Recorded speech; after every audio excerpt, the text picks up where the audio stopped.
documentary because what Earl Morris uses is what he calls an inteira. The director is looking directly at the person who he's analyzing and interviewing. And the interviewee, McNamara, because he's looking directly at Morris, has the illusion that he's in charge of his own discourse. But in effect, what Morris does is he takes control away from McNamara in a couple of ways. One, by moving him around the frame so he's not directly in the middle, suggesting that there's a periphery. And also by the cinematic montage, where McNamara says something and the film shows something else. But anyway, at one particular point, Morris says, how do you justify the fact that, here it is. Yeah, he's asked about his role in the decision to firebomb Japanese cities with dense populations. For example, killing over 100,000 with incendiary bombs in Tokyo in 1 hour. And McNamara says this, I was part of a mechanism that in a sense recommended it. Okay. But anyway, what responsibility is, among other things, is a discursive practice. The philosopher John Austin, in one of his essays, says, words don't have meaning, statements do. And statements themselves don't have meaning unless they're part of a complicated discursive practice. So I'm going to tell you a joke that Zizek tells, which gives you a really good example of that. A little boy is given an assignment in school to write an essay, a story at home, and bring it in about using the expression, there's only one mother. So he goes home, writes the essay, he brings it back, and he reads it in class. Yesterday I went home early, and I discovered that my mother was in bed with a man who's not my father. And as I stood there, she said, don't stand there like a moron. Go to the refrigerator and get us a couple of beers. So he goes to the refrigerator, opens the door, and he sees only one. He shouts back, there's only one, mother. And so that expression, in terms of what it means, depends on the complicated context, right? Let me make a distinction which is really important. There's a difference between behavior on the one hand and action on the other. Because a behavior is a gesture, it's a bodily move of some sort. But what it means depends on very often a very contentious context. So let's say I'm driving down the road near my university, and suddenly my shoulder is really bothering me. So I stick my arm out the window to stretch. The car in back of me assumes that I'm signaling for a left turn, tries to pull around me and has an accident. I go to court. And what is at issue? Well, did I signal? The action is signaling. The behavior is just this. Okay? And so what turns out to be the action depends on this incredible, complicated negotiation in a context in which the discursive practices are legal practices as opposed to others.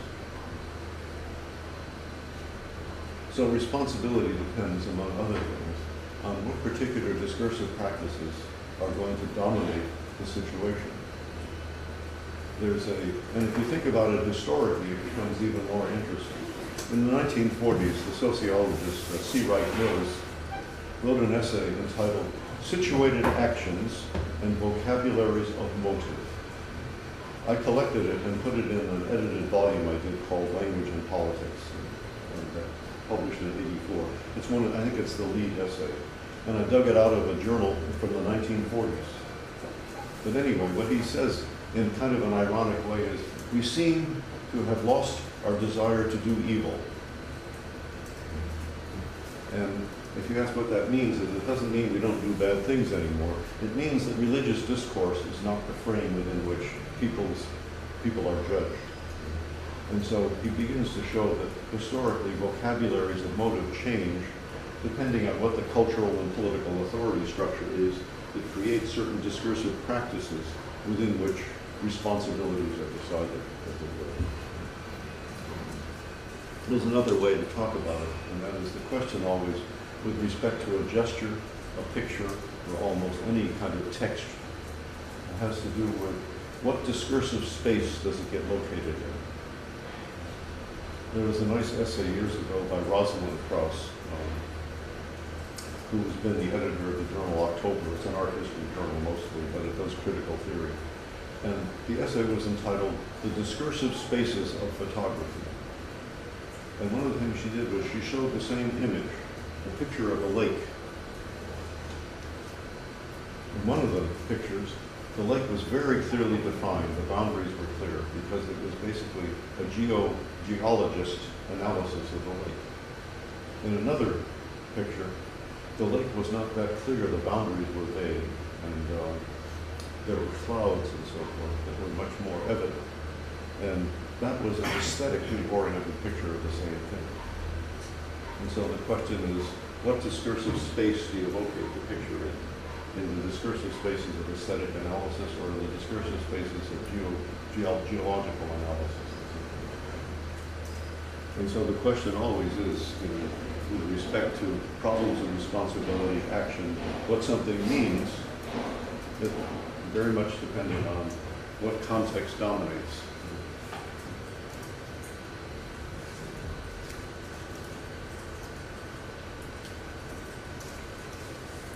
So let me suggest another text which I think this plays out nicely. Anthony Flew edited volume on language and something. I can't remember the title, but anyway, there's an article in it, a chapter in it by H.L.A. Hart, in which he talks about two kinds of rules that help us situate the action. Right? On the one hand, let me give you an example. A supermarket sends you a bill for the potatoes they delivered. But you never saw the potatoes because the delivery truck went by and the guy heaved them into your yard and you never noticed them. And so supposedly the action was, we delivered the potatoes, you owe us a certain amount of money. Well, what constitutes a delivery is the issue. And the rules are what Hart calls constitutive rules. The rules by which you decide what the action was. There's another kind of rule afterward. Let's assume that in the courts, go to small claims court, the court says, yes, indeed, the constituted rules for delivery were satisfied. They were located on your property. What's going to happen next? What happens next has to do with different kinds of rules, regulative rules. What are the rules by which it is decided what the consequences are? So on the one hand, what happens is based on constitutive rules, but then the happening is located in another set of rules, and that's what we call regulative rules. How do you decide what to do with the response? So similarly, as McNamara says in the documentary, there's good reason to assume that if we had lost the war, I and General LeMay could have been tried for war crimes. So what are the constitutive rules for being a war criminal is the question. But once you are decided to be a conventional war criminal, how is that regulated? You can do time, you can make an apology, on and on and on. There's a whole variety of practices. So constitutive rules which decide how the behavior turns into an action.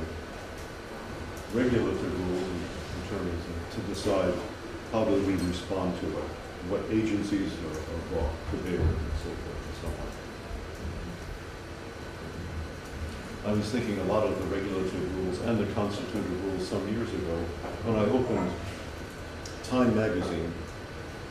You might have remembered that, you might recall that, decades ago, there was an environmental disaster supposedly in Bhopal. The Union Carbide Company had a gas leak that killed thousands of people. And it was covered in Time magazine, but what struck me was, it was the lead story, and the banner headline was Environment. In other words, Time magazine located it in the discursive space of the environmental accident. I would have rather seen politics, by which I mean certain powerful countries send out their dangerous work, and certain weaker countries import dangerous work. And so the question is, what is the political process by which certain kinds of workers are made especially vulnerable to accidents. But by calling it an environmental accident, in fact, Time magazine was deferring the responsibility from Union Carbide to the issue of chance. Whereas I would have liked to indict the people who are willing to import dangerous work and the people who are willing to export dangerous work or other kinds of dangerous things. For example, the French have tested their nuclear weapons in the Pacific, in Moroya, and thereby imperiled the health of many people in the Pacific Islands.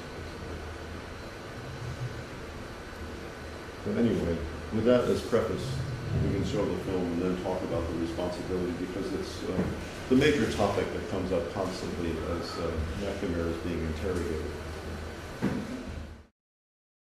During all the movie, he was always calculating the probabilities, chance, and everything.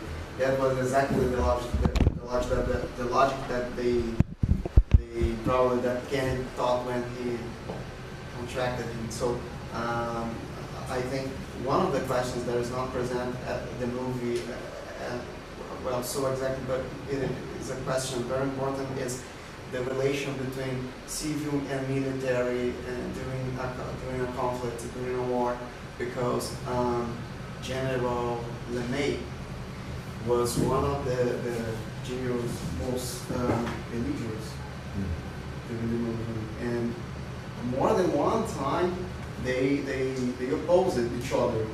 So probably in LeMay's, I think, thought using an atomic bomb in Vietnam was a good idea because it's effective, it saved lives, but there's a problem. First, the political problem, because it was a Cold War. Second, because generally who responds to the public is politics, it's politicians. So,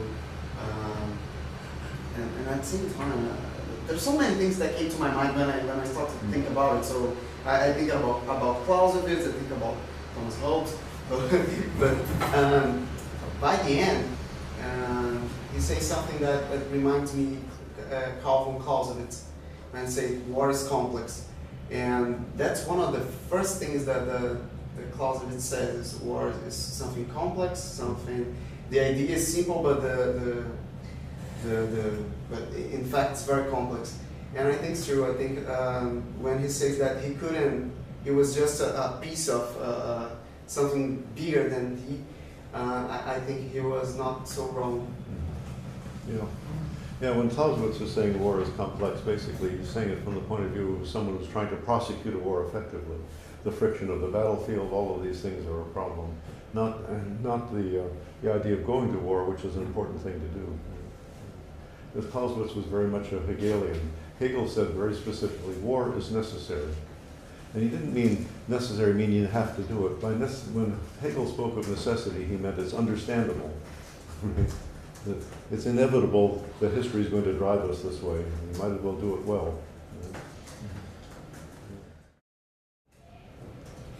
What's interesting to me is the people who manage to make heroic decisions, engage in self-sacrifice, and lose their position rather than to go along with what's going on. McNamara was obviously very proud of being an effective CEO. And he'd be just as happy as being an effective CEO as the Secretary of Defense as he was at the Ford Motor Company.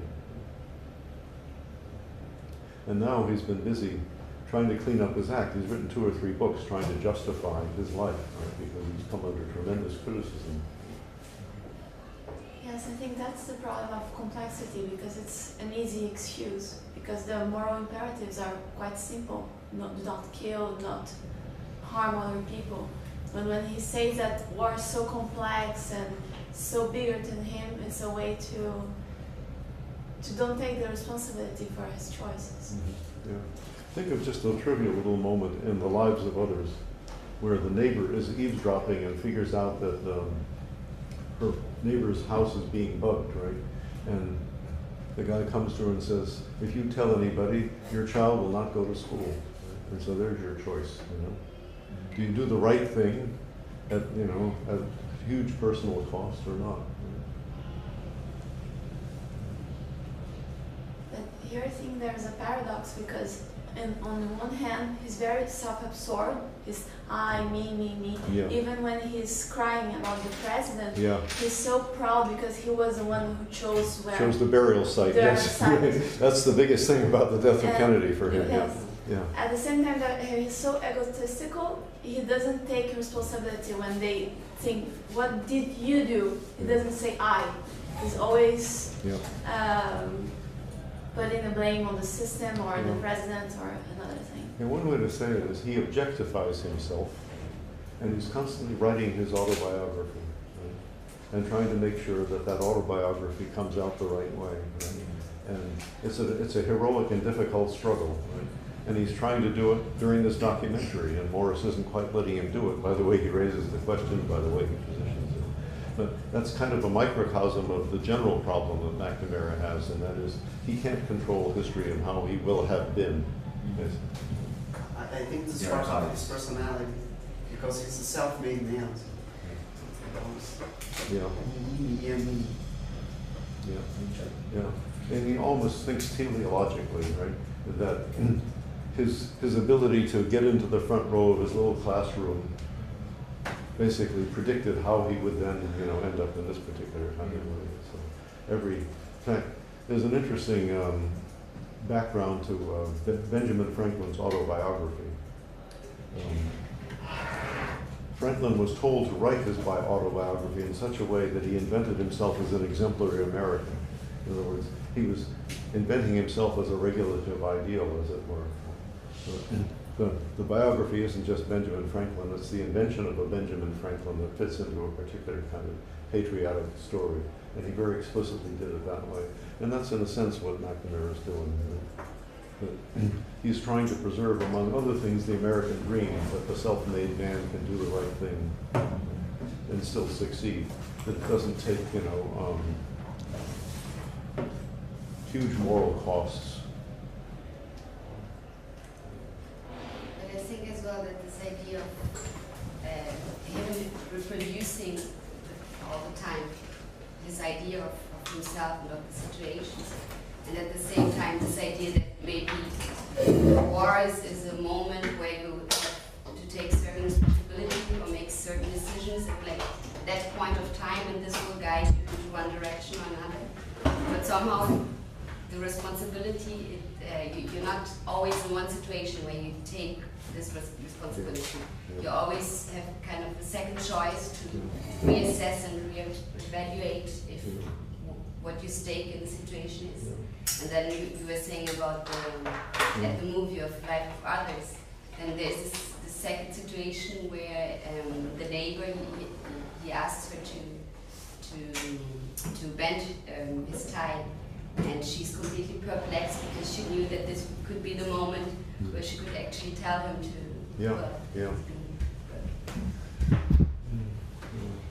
Well, McNamara was weaned in organizations where everyone's working hard not to be responsible for things that are bad, like accidents, for example. Maybe for him it's even easier to,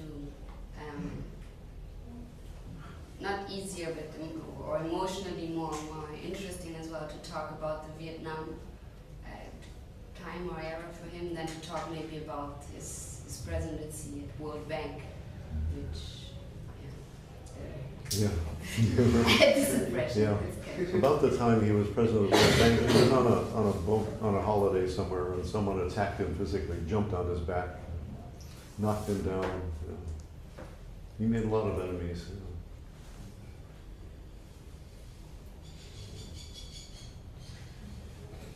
There's a part of the movie when he says how was the time before the war, the people were very poor after the 29 crash. And he says, it was almost like a revolution that was happening. And then I thought that in a way the war was like a revolution from the state, because in the same way the state got use of this very precarious people, like everyone needed money, everyone needed to eat, and how the state appropriated this precarious state to do something. Sure. Like, All these people going into the factory and helping to make weapons and so forth. There's an iconic figure called Rosie the Riveter, women who, helped make armaments and that sort of thing.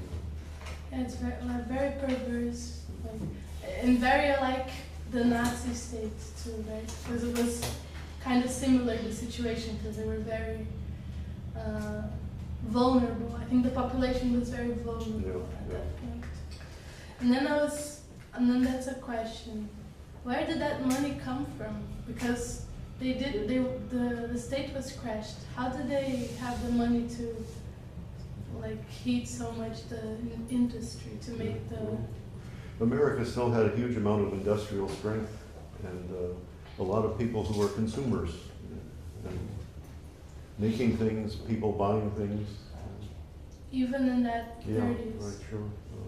Very powerful trading partner, with all kinds of people exploiting things all over the world, sucking resources out of various places, and paying the people who provided those resources relatively little.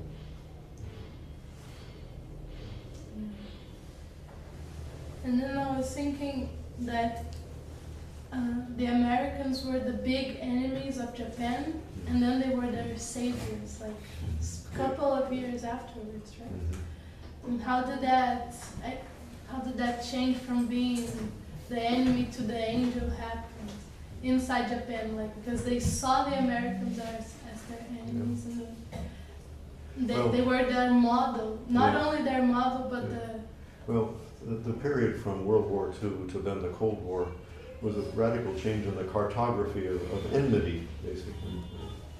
And so almost anybody who would have been a potential enemy at one point, as long as they helped with respect to the Cold War, become very positive. it's very And it takes place in places like Africa, where anybody who is going to accept a Marxist regime becomes an enemy and gets undermined by the CIA. We killed Patrice Lumumba in the Congo, for example. We got rid of Mohammed Mossadegh in Iran. We got rid of the president of Guatemala, who became a leftist, Arbenz, in '54, and put in General Rios Monte, who tortured to death a huge percentage of his population. And there's a point where they are saying these numbers, and then he says, "Oh, how many communist deaths did we have?" Yeah. It's like it's people, and then it's communists. Yeah. Soldiers, civilian people, and communists. Communists. Yeah, right. Yeah, it's amazing. Yeah. Kind of what we see here with drug dealers, like in the newspapers, like 2 people and 2 drug dealers died. Yeah. It's kind of like. Yeah. And now it's so many terrorists and so many innocents and that sort of, It's a different kind of human beings. Yeah. What strikes me is the permanent tension between what is right and his logic of a moral calculation that ends up saying that the means justify the ends. And at some point I thought, well, he actually fits the position of being later on the president of the World Bank. Yeah. Because at the end, this fits into his ultimate discourse. He says, well, there is, of course, right, that could be somehow something called right and wrong, but at the end you have to get to your means, to your ends. So you have to, those ends justify the means. Yeah, right. Yeah, well, when he even talked about his ethics lessons, he has such a narrow view of that, basically. It all has to do with calculation. It's kind of a utilitarian ethic, right? It doesn't look at the consequences for different kinds of people. Everybody's the same, right? And you just calculate, minimize losses. This quotation, the end justifies the means, it is interesting because this, of course, remembers Machiavelli, and Machiavelli never exactly told this, but in The Prince, what is clear is the end justifies the means if you just if you acting for the state and just for the state, not for a private interest. And in fact, if you just consider what McNamara says, he just worked for the state. So, realist political perspective, saying he was just acting as moral, from a moral Machiavellian point of view. But at some point, you know, by him going to the World Bank, I think you have a continuity of that kind of rationale. You know, just I mean, if he left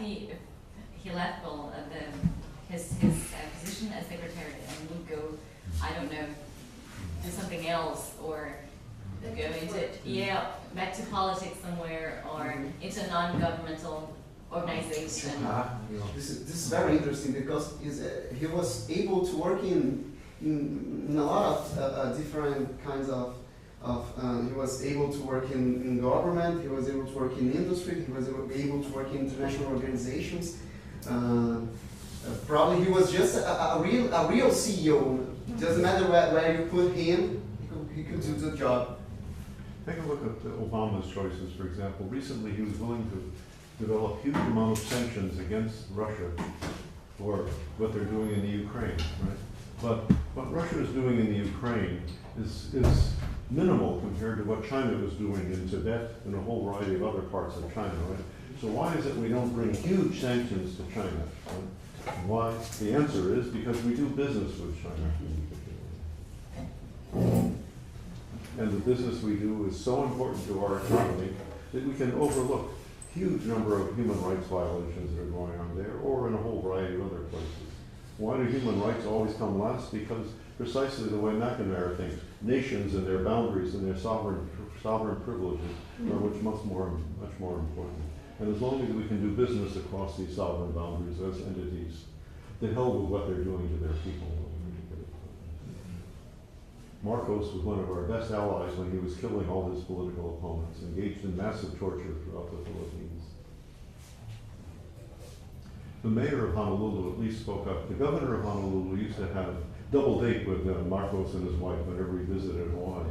And the mayor said, how can you do this? This guy was someone, in effect, a war criminal. And the governor of Hawaii, George Ariyoshi, said, that's a private matter. That was his response.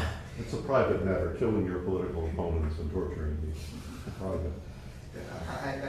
Another part of the movie that called my attention is when, in the beginning, he says, "I remember everything," and when he asked when asking him about the orange agent, he says, "I don't remember yet." Yeah, right. Somehow. I don't know if I signed. There's some holes in his memory when it's convenient. Yeah. Probably he's dealing with his guilty. Yeah. Well, you can imagine, he gets some information that Agent Orange seems to be really toxic, basically, to our troops and to the people there, right? It's kind of an inconvenient truth at the moment, right? Because, we have to defoliate in order to protect our troops and more generally, right? And so killing a few of them with a little bit of, chemical, in the long run, is nothing compared to, how important it is to have them vital on the battlefield right now, right? And so we defoliate. The same thing when I was mentioning the other day, the use of depleted uranium on the bullets that are now polluting the ground in Iraq and killing many more people than would have been killed by the war by the time this is over. But, the administration has a bunch of scientists saying they're perfectly safe. What's also interesting is that although you cannot control all the aspects of discourse, he still renders a very controlled discourse, a very thought through discourse. And this has, I believe, I don't know, this has much to do with the art of, with the way of how in America verbalized discourse is so important. So what you say really puts you in a position of being guilty of something or not. This is like when we apply for visas at the American consulate. Well, you answer very interesting questions. Have you ever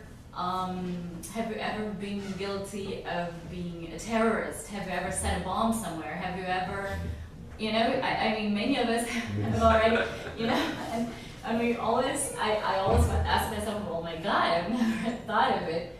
And our impetus is to say, no, of course not, you know, but, and not, of course, to play with that. You cannot say, of course I didn't, or yes, what do you think? No, you have to really think what you're saying, because this verbalized culture, well, the culture is so much verbalized that once you say something, you're really giving a statement. Especially now, because on Facebook, on the internet, there's a whole variety of places in which basically you leave a verbal footprint. And now people, who are giving you visas can get online and get your name and bank. All kinds of things come up.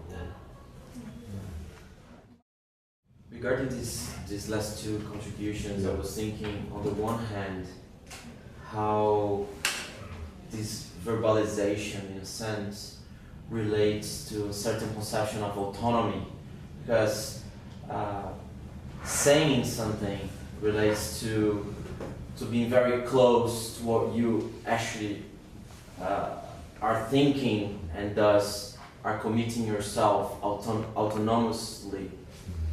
And that, I think, relates to responsibility and then to culpability or not, right? But at the same time, regarding the joke, I was remembering Austin's discussion about serious speech acts and non-serious speech acts, and how, in a certain sense, you cannot not be serious, otherwise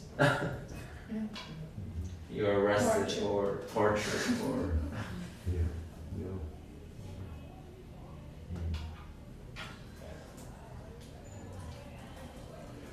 If you think about the way in which McNamara talks, obviously he has a lot of practice trying to defend himself right before this, right? And so if you're more Errol Morris, what you have to try to do is make him uncomfortable enough so that you take him out of his game, as it were. And he was able to do that verbally to some extent, but the best way he did it was with the way he showed the images. And I thought some of the images, at least 2 or 3 close shots of him in the center, made me think about a kind of confession. At a certain point, I felt there was a kind of a confessional shot where he was cutting this kind of. Here's the duplicitous McNamara. Here's the vulnerable one. Yeah, here's the exactly, duplicitous one. Here's the vulnerable one. Affection shots, as Deleuze calls them. Affection shots. Affection shots, yes, of the person. What is the 2 terms that you use? Affects and percepts. Affects and percepts, yes. But Deleuze and Guattari argue in What is Philosophy is that literature is a collection, an assemblage of affects and percepts, and philosophy as a genre is a bunch of concepts. And Deleuze says at the end of Cinema 2 that his film work is a form of interference. He interferes with the affects and percepts with concepts, and therefore produces consequences of how to deal with the film.